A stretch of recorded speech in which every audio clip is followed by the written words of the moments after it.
بسم اللہ الرحمن الرحیم الحمد للہ وکفا وسلام علی عبادہ الذین اصطفى بعد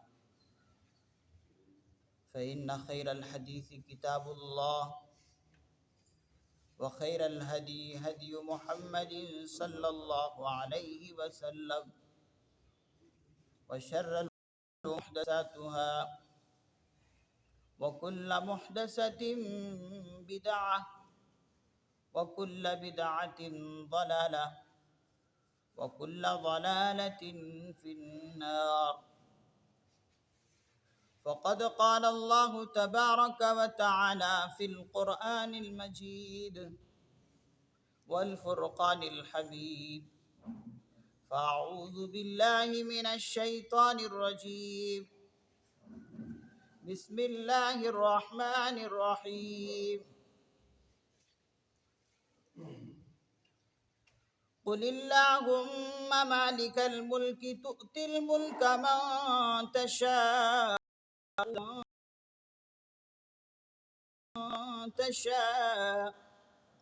وتعز من تشاء وتذل من تشاء بيدك الخير إن كل شيء قدير. تولج الليل في النهار وتولج النهار في الليل وتخرج الحي من الميت وتخرج الميت من الحي وترزق من تشاء بغير حساب. لا يتخذ المؤمنون الكافرين أولياء المؤمنين ومن يفعل ذلك فليس من الله في شيء إلا أن تتقوا منهم تقاه ويحذركم نفسه وإلى الله المصير. صدق الله العظيم. قل اللهم مالك الملك تؤتي الملك من تشاء وتنزع الملك ممن تشاء. اے پیغمبر صلی اللہ علیہ وسلم، آپ کہیے قل اللہم مالک الملک تؤتی الملک من تشاء، کہ اے اللہ، اے اقتدار کے مالک، مالک الملک، اے اللہ، اے اقتدار کے مالک، تؤتی الملک من تشاء، آپ جسے چاہتے ہیں اقتدار عطا کرتے ہیں، آپ جسے چاہتے ہیں اقتدار عطا کرتے ہیں، اقتدار بخشتے ہیں. وَتَنزِعُ الْمُلْكَ مِمَّن تَشَاءُ، اور جس سے چاہتے ہیں اقتدار چھین لیتے ہیں. وَتُعِزُّ مَن تَشَاءُ، اور آپ جسے چاہتے ہیں عزت بخشتے ہیں. وَتُذِلُّ مَن تَشَاءُ، اور جسے چاہتے ہیں ذلت دیتے ہیں، رسوا کرتے ہیں. بِیَدِکَ الْخَیْرُ، تمام کی تمام تر بھلائی آپ ہی کے ہاتھ میں ہے. بِیَدِکَ الْخَیْرُ اِنَّکَ عَلَى كُلِّ شَیْءٍ قدیر، یقیناً آپ ہر چیز پر قدرت رکھنے والے ہیں.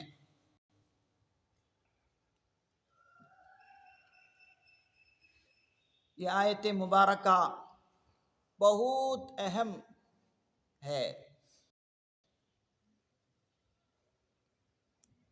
جیسا کہ پہلے بھی اس آیت مبارکہ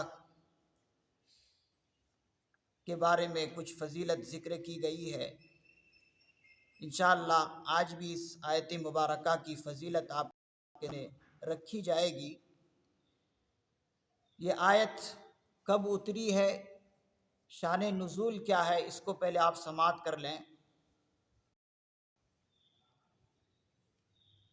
جب مسلمان غزوہ احد اور غزوہ میں فتح پا گئے، مسلمانوں کو فتح نصیب ہوئی، غزوہ بدر میں بھی اور غزوہ احد میں بھی، تو مشرکین مکہ پریشان ہو گئے، بخلاہٹ میں اور بے چینی کی ایک حالت ان پر طاری ہو گئی کہ جدھر دیکھیں مسلمانوں ہی کی باتیں چل رہی ہے، اور جدھر دیکھتے ہیں ہر طرف مسلمان ہی کا نام لیا جا رہا ہے، اور اسلام پھل رہا ہے اور پھول رہا ہے، تو اس سے جو ہے ان کے اندر بخلاہٹ پیدا ہو گئی، ایک بے چینی کی حالت پیدا ہو گئی۔ تو مشرکین نے ایک تدبیر سوچی، مشرکین مکہ اور اسی طریقے سے یہود و نصارہ نے ایک تدبیر یہ سوچی کہ ہم سب مل کر ایک متحدہ محاذ تیار کریں، ہم سب مل کر ایک پلیٹ فارم تیار کریں کہ سب مل کر یکبارگی مدینے پر حملہ کریں گے۔ یہود و نصارہ بھی اسلام کے دشمن ہیں، کٹر دشمن ہیں، پہلے بھی تھے اور آج بھی ہیں۔ مشرکین مکہ دشمن پہلے بھی تھے اور آج کے مشرکین اور کفار بھی ہیں۔ جیسے پہلے یہ لوگ اسلام کو مٹانے کی کوشش کرتے، آج بھی کر رہے ہیں۔ تو اس وقت کی طاقت اور اس وقت کی طاقت میں بہت فرق ہے۔ آج اتنی طاقت نہیں ہے جتنی پہلے مشرکین مکہ کی طاقت تھی۔ تو اس وقت بھی مٹانے کی کوشش وہ لوگ کرتے تھے اور آج بھی کر رہے ہیں، لیکن کبھی بھی اللہ ان کو کامیاب ہونے دیں گے نہیں، نہ ابھی دے رہے ہیں اور نہ قیامت کی صبح تک ان کو کامیاب ہونے دیں گے انشاءاللہ تعالی۔ تو انہوں نے ایک محاذ تیار کیا، ایک پلیٹ فارم تیار کیا، اور اس بات پر سب متفق ہو گئے کہ ایک بارگی یک دم جو ہے سب کے سب مل کر ہم مدینے پر حملہ کریں گے۔ تو اللہ کے پیغمبر صلی اللہ علیہ وسلم کو اس کی خبر ہو گئی۔ جب خبر ہو گئی تو اسی کی وجہ سے غزوہ خندق کا معاملہ بھی پیش آیا۔ قرآن کریم کے اندر اسی کو غزوہ احزاب کے نام سے جانا جاتا ہے، اور تاریخ کے اندر غزوہ خندق کے نام سے جانا جاتا ہے، لیکن دونوں ایک ہی چیز ہیں۔ بس فرق ہے کہ قرآن کریم کے اندر غزوہ احزاب کے تعلق سے اس کو جانا جاتا ہے، اور تاریخ میں غزوہ خندق۔ تو اللہ کے پیغمبر صلی اللہ علیہ وسلم نے تمام کے تمام صحابہ کرام رضوان اللہ علیہم اجمعین کو جمع کر کے مشورہ کیا کہ کیا کیا جائے۔ تو سبوں کے مشورے سے یہ طے پایا کہ ان مشرکین مکہ سے اور یہود و نصارہ سے لڑنے کے لیے ایک کام یہ کیا جائے کہ غنیم کے راستے پر مدینے سے باہر ایک خندق کھودی جائے، اور اس پر سب ہو گئے۔ تو اللہ کے پیغمبر صلی اللہ علیہ وسلم نے یہ کیا کہ حکم دیا کہ خندق جو کھودی جائے گی وہ بہت زیادہ گہری بھی ہونی چاہیے اور بہت زیادہ لمبی بھی ہونی چاہیے، کئی میلوں تک وہ خندق ہو اور گہرائی اور وسیع و عریض بھی ہو۔ اس کے لیے حضور علیہ الصلوۃ والسلام نے ہر صحابی پر 40 ہاتھ طے کر دیے کہ اتنا اتنا سب کو کھودنا ہے۔ 10 کی ایک پلی بنا دی اور سب سے کہا کہ سب کے سب 40 ہاتھ خندق کھودیں، اور گہری بھی زیادہ ہونی چاہیے اور بہت کم وقت میں اس کی تکمیل بھی ہو جانی چاہیے۔ حضرات مفسرین نظام فرماتے ہیں کہ جب حضور کا یہ ارشاد ہوا کہ بہت جلد اس کی تکمیل بھی ہونی چاہیے، تو صحابہ کرام رضی اللہ عنہم بھوک پیاسے اس کام کے اندر لگ گئے۔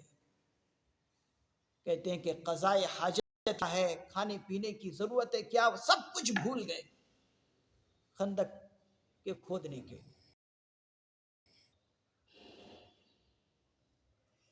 اور حضور علیہ الصلوۃ والسلام بھی ایک فرد کی حیثیت سے اس کام میں مشغول ہو۔ اتنے بڑے وقت کے پیغمبر اور سارے انسانوں کے دلوں میں رہنے والے حضور علیہ الصلوۃ والسلام کی ذات بھی ایک فرد کی حیثیت سے کام کرنے لگے۔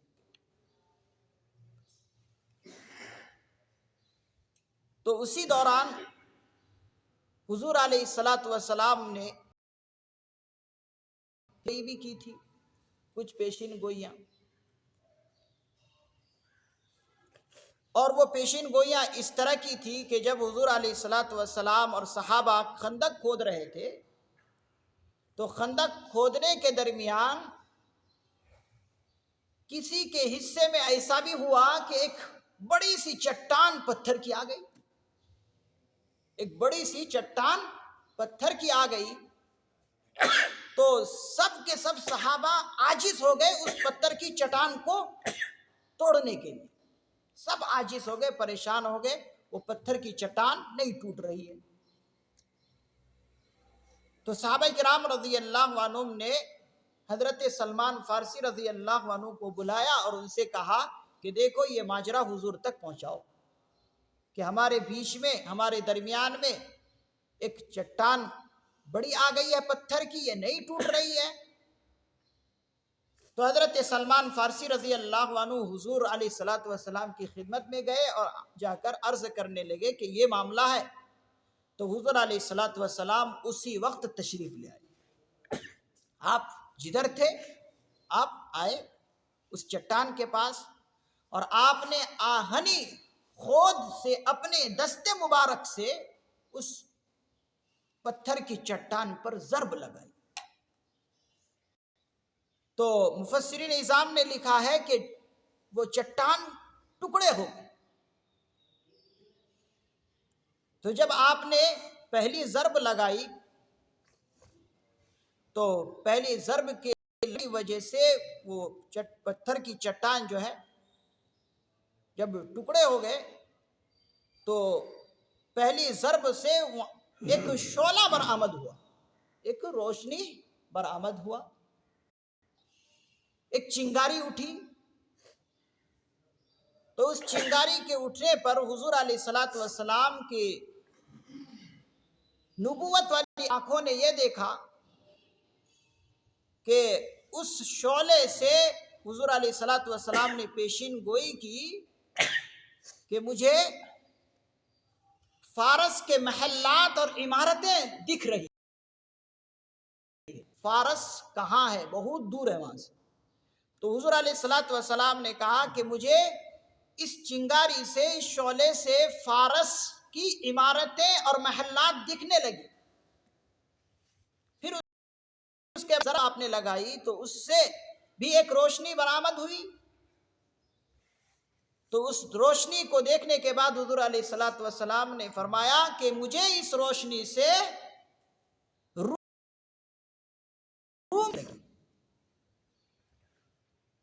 پھر اس کے بعد تیسری ضرب لگائی تو تیسری ضرب اور تیسری چوٹ جب اس پتھر کی چٹان پر آپ نے ماری تو تیسری جو روشنی نظر آئی، تو اس روشنی کو دیکھتے ہوئے حضور علیہ الصلوۃ والسلام کی نبوت والی آنکھوں نے جب دیکھا تو حضور نے فرمایا کہ مجھے یہاں سے یمن اور صنعاء کے محلات نظر آئے۔ پھر اس کے بعد حضور علیہ الصلوۃ والسلام نے ارشاد فرمایا کہ میں تمام امت مسلمہ کو یہ پیشین گوئی کرتا ہوں، یہ خوشخبری سناتا ہوں کہ تمام مسلمان ان ملکوں پر فاتح بنیں گے یہ ملک مسلمانوں کے ہاتھ میں آئے گی اور اس کے مسلمان فاتح بنیں گے اور مسلمانوں کی ساری کی ساری ملکیں آ جائیں گی۔ تو جب یہ پیشین گوئی حضور علیہ الصلوۃ والسلام نے حضور کے سامنے ذکر کی تو یہ جو یہود و نصارہ تھے اور مشرکین مکہ تھے ان کو ایک کہہ لیجئے تمسخر اور ایک مذاق اڑانے کی ایک چیز ہاتھ لگ گئی، مذاق اڑانے کی اور ٹھٹا بنانے کے لیے ایک چیز ان کو ہاتھ لگ گئی اور کہنے لگے کہ یہ مسلمان جن کو کھانے پینے کے لیے کوئی چیز نہیں ہے، قضائے حاجت کے لیے ان کے پاس چیزیں نہیں ہیں اور اسی وجہ سے ہم سے لڑنے کے لیے کھود کر بچنے کے لیے یہ کام کر رہے ہیں اور خواب کیا دیکھ رہے ہیں؟ فارس اور روم اور یمن اور صنعاء کے محلات کے خواب دیکھ رہے ہیں۔ اس سے لگے یہود و نصارہ اور مشرکین مکہ۔ تو اس موقع پر اللہ رب العزت نے ان بے خبر لوگوں کو جن کو اقتدار اور حکومت پر ناز ہوتا ہے، جن کو اپنی طاقت پر ناز، ان کو یہ معلوم نہیں، ان بے خبر انسانوں کو کہ دیکھو اللہ ہی کی قبضے قدرت میں ہر چیز ہے، بیدک الخیر، تمام کی تمام تربیت اللہ ہی کے ہاتھ میں ہے۔ وہ جسے چاہتے ہیں اقتدار دے دیتے ہیں، وہ جسے چاہتے ہیں کرسی پر بٹھا دیتے ہیں اور جسے چاہتے ہیں اس سے کرسی چھین لیتے ہیں۔ اسی کو فرمایا وَتُذِلُّ مَن تَشَاءُ، جسے چاہتے ہیں اللہ تعالیٰ ذلت اور رسوائی دکھا دیتے۔ تو اس وقت یہ آیت مبارکہ اللہ نے نازل فرمائی، گویا کہ اللہ رب العزت نے ایک مسلمانوں کے لیے دعا کے انداز میں اور مناجات کے انداز میں اور لطیف انداز میں مسلمانوں کو یہ مناجات سکھائے اور یہ دعا سکھائی اور مسلمانوں کے ان ملکوں پر قابض اور ان ملکوں پر فتح حاصل کرنے کی طرف گویا کہ اللہ نے کیا ہے۔ اسی کو فرمایا قُلِ اللَّهُمَّ، اے پیغمبر آپ کہیے اے اللہ مالک الملک۔ اس کے ایک ایک لفظوں کے معنی پر آپ دھیان دیں اور جب آپ دعا کریں اللہ سے مناجات کریں تو دھیان دے کر اللہ سے مانگیں۔ کیا ہے الفاظ کے معنی؟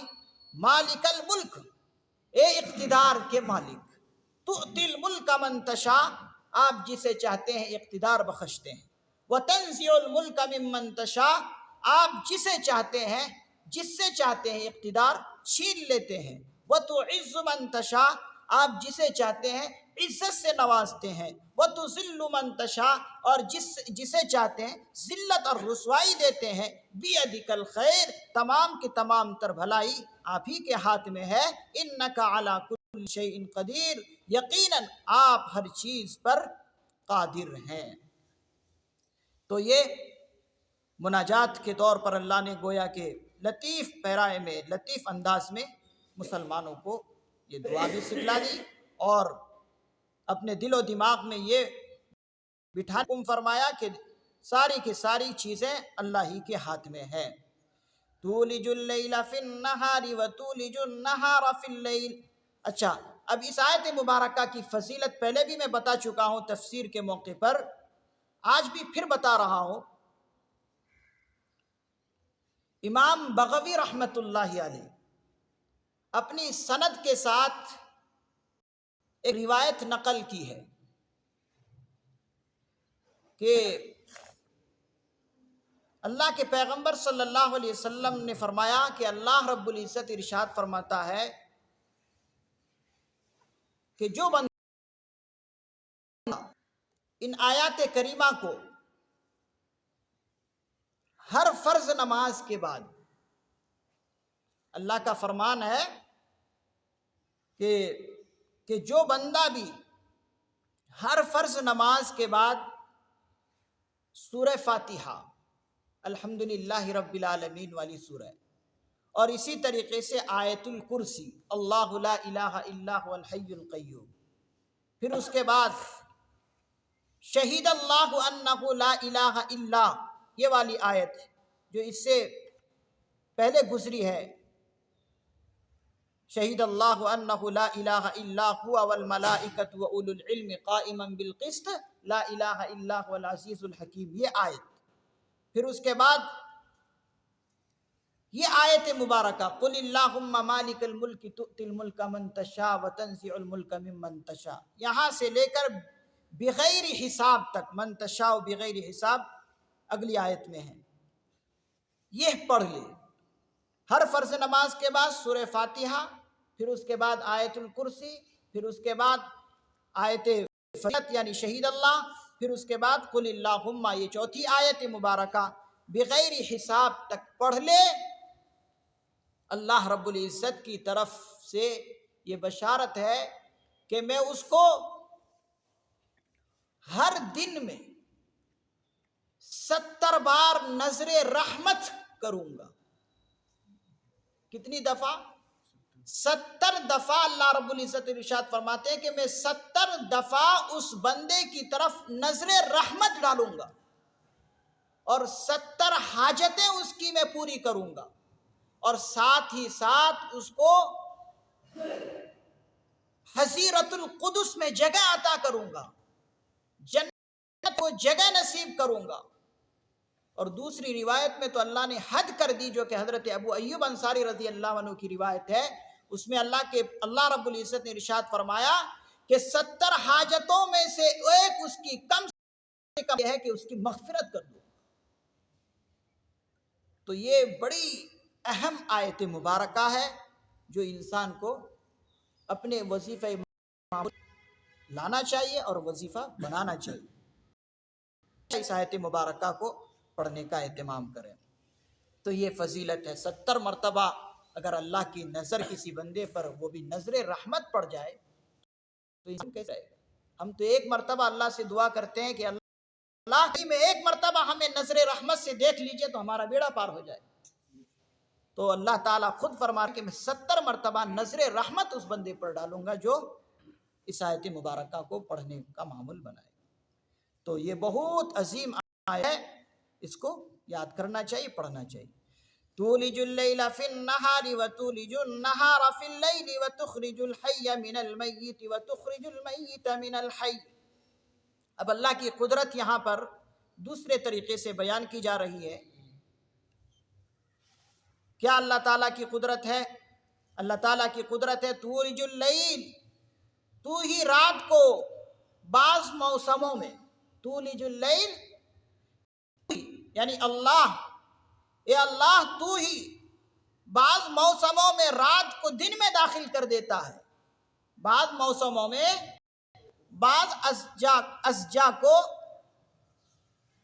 آپ، اے اللہ تو ہی بعض اشجا کو رات کے دن میں داخل کر دیتا ہے، وَتُولِجُ النَّهَارَ فِي اللَّيْلِ، اور تو ہی رات کو اور تو ہی دن کو رات میں داخل کر دیتا ہے، وَتُخْرِجُ الْحَيَّ مِنَ الْمَيِّتِ، اور تو ہی ایک بے جان چیز سے جاندار کو برآمد کرتا ہے، وَتُخْرِجُ الْمَيِّتَ مِنَ الْحَيِّ، اور اے اللہ تو ہی ایک جاندار سے بے جان چیز کو نکالتا ہے، وَتَرْزُقُ مَن تَشَاءُ بِغَيْرِ حساب، اور تو جسے چاہے بے حساب رزق عطا کرتا۔ یہ اللہ تعالیٰ کی قدرت ہے۔ اب ان آیات مبارکہ میں اللہ تعالیٰ نے اپنی قدرت فلکیات کے اعتبار سے بتایا ہے کہ میری قدرت صرف یہ نہیں کہ میں تمہیں پیدا کیا ہوں، ساری مخلوقات کو میں نے پیدا کر دیا، صرف یہی نہیں ہے بلکہ آسمان میں جو سب سے بڑا سیارہ ہے جسے سورج کہتے ہیں وہ بھی میری پیدا کی ہوئی چیز ہے، اس کے بعد سب سے بڑا سیارہ جسے چاند کہتے ہیں اس کو بھی میں نے پیدا کیا، وہ تحت میں کام کر رہا ہے۔ یہ چیزیں کوئی معبود نہیں ہے کہ تم ان کو پوچھو، یہ سب کے سب مخلوق ہے، اور مخلوق کی طاقت نہیں ہے کہ اس کی پرستش کی جائے، جو پیدا کرے اس کے اندر یہ خوبی ہے کہ اس کی پرستش کی جائے۔ تو یہاں پر اللہ رب العزت نے گویا کہ فلکیات کے حساب سے اپنی قدرت کا معاملہ کا اظہار کہ دیکھو میری قدرت فلکیات پر بھی ہے۔ کیا بتایا کہ رات کو دن کے اندر داخل کرتا ہے۔ حضرات مفسر نظام فرماتے ہیں کہ بعض موسموں میں ایسا ہوتا ہے کہ رات کے کچھ حصے کو دن میں داخل کر دیتے ہیں اللہ تعالیٰ، رات کے کچھ حصے کو دن میں داخل کر دیتے ہیں، جس کی وجہ سے دن بڑا ہو جاتا ہے۔ جیسے گرمی کا موسم ہے، گرمی ہوتی ہے، دن بڑا ہو جاتا ہے، تو اللہ کی قدرت یہ ہے کہ کبھی ایسا کرتے ہیں کہ رات کے کچھ حصے کو دن میں داخل کر کے دن کو بڑا کر دیتے ہیں، اور اللہ کی قدرت یہ بھی ہے کہ کبھی دن کو رات میں داخل کر دیتے ہیں، یعنی رات کے کچھ حصے کو لے کر دن میں داخل کرتے ہیں، جس کی وجہ سے کبھی ایسا ہوتا ہے بعض موسموں میں کہ رات بڑی ہوتی ہے، دن چھوٹا ہوتا ہے، جیسے دن چھوٹا رات بڑی، اور گرمی کے موسم میں دن بڑا اور رات چھوٹی ہوتی ہے۔ تو ایسا کرتے ہیں کبھی کبھی، تو یہ جو دن بڑھنے کا رات چھوٹی ہونے کا سے، اور وَتُخْرِجُ الْحَيَّ مِنَ الْمَيِّتِ، اور اللہ کی قدرت یہاں پر یہ ذکر کی گئی کہ اللہ تو ہی ایک بے جان سے جاندار کو نکالتا ہے۔ یہ اللہ کی قدرت ہے کہ بے جان چیز سے جاندار کو نکالتا ہے، جیسے بے جان چیز انڈا ہے، بیضہ، بیضۃن جسے انڈا کہتے ہیں، ایک بے جان چیز ہے، لیکن اللہ کی قدرت اسی بے جان سے اللہ تعالیٰ جاندار کو نکالتے ہیں، جسے چوزا کہتے ہیں۔ مرغی کے چھوٹے چھوٹے بچے جسے چوزے کہتے ہیں، یہ کہاں سے نکل کر آئے؟ انڈے سے، جو کہ بے جان چیز ہے انڈا، اس سے اللہ تعالیٰ نکالتے ہیں۔ اسی طریقے سے آپ دیکھ لیں، ایک آگے وَتُخْرِجُ الْمَيِّتَ مِنَ الْحَيِّ، اور اللہ کی قدرت یہ بھی ہے کہ جاندار سے بے جان کو نکالیں۔ جاندار سے جیسے درخت، ایک جاندار درخت ہے، اس کے اندر بھی جان ہے، تو اللہ تعالیٰ کیا کرتے ہیں؟ اللہ کی قدرت یہ ہے کہ ایک جاندار درخت ہے، اس جاندار سے اللہ تعالیٰ نکالتے ہیں، پھل نکالتے ہیں، تو یہ اللہ کی قدرت ہے۔ یا پھر اسی طریقے سے کہہ لیجئے وَتُخْرِجُ الْمَيِّتَ مِنَ الْحَيِّ، کہ جاندار سے اللہ تعالیٰ بے جان کو نکالتے ہیں، کہ مرغی ایک جان، لیکن اللہ تعالیٰ اسی مرغی سے انڈے نکالتے ہیں۔ تو دیکھیے ایک بے جان چیز کو اللہ نے نکالا، کس سے؟ جاندار سے۔ اور انڈا ہی کو لے لیجئے کہ اللہ تعالیٰ ایک بے جان چیز کو نکالتے ہیں جاندار، اور کبھی ایسا ہوتا ہے کہ بے جان چیز کو جاندار سے اور جاندار سے بے جان چیز کو نکالتے ہیں۔ تو یہ تمام کی تمام قدرتیں اللہ کو حاصل ہے۔ وَتَرْزُقُ مَن تَشَاءُ بِغَيْرِ حساب، اور اللہ نے یہاں فرمایا کہ اللہ تعالیٰ جسے چاہتے ہیں بے حساب رزق عطا کر دیتے ہیں۔ ایسی ایسی چیزیں اللہ تعالیٰ کسی کو عطا کر دیتے ہیں کہ کسی کے حساب میں نہیں آ سکتے۔ اتنی بے حساب اللہ تعالیٰ رزق عطا کر دیتے ہیں کہ اگر وہ گننا چاہے تو گن نہیں سکتے۔ انسان ہی کو اللہ تعالیٰ نے کتنی ساری نعمتوں سے نوازا ہے، انسان خود نہیں گن سکتا کہ میرے اوپر کتنی ساری نعمتیں اللہ تعالیٰ کی ہے۔